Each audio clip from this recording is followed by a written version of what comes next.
রাজি হবো না? এটা কখনোই সম্ভব না। আমরা মাটি থেকে কেন আমাদের এদিকে মনে রাখবো? আশেপাশে ব্যবহার করতেছি, কেসলাদে আছি, মেট্রোলে আছি, আমরা কি এটাতে আছি? আমরা কি শিখতে আছি? আমরা কেন আছি মাঠে? অধিকার আদায়ের জন্য। তবে কেন মাঠ ছাড়বো?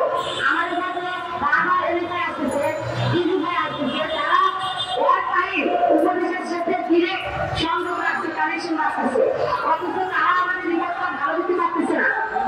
আমরা কি মাঠে থেকেও রাজি হবো না? এটা কখনোই সম্ভব না। আমরা মাঠে থেকে কেন আমাদের এদিকে মনে রাখবো? দয়া করে আমরা যে যেখানে আছি মাঠ পরিষ্কার করবো না। সকলের প্রতি আমার করে অনুরোধ, আমরা আমাদের মাটি অবস্থার জন্য এখানে বসবো। যেহেতু আছেন আমরা এক ঘন্টা দিয়ে দিচ্ছি, আমরা দুইটা থেকে আমাদের এই কর্মসূচি আবার চালানো রাখবো।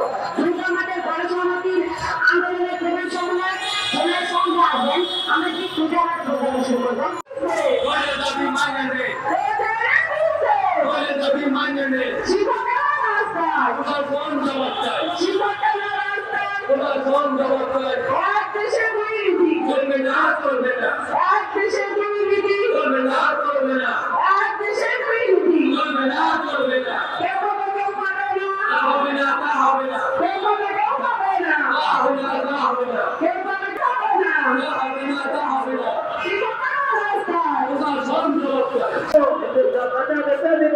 আমি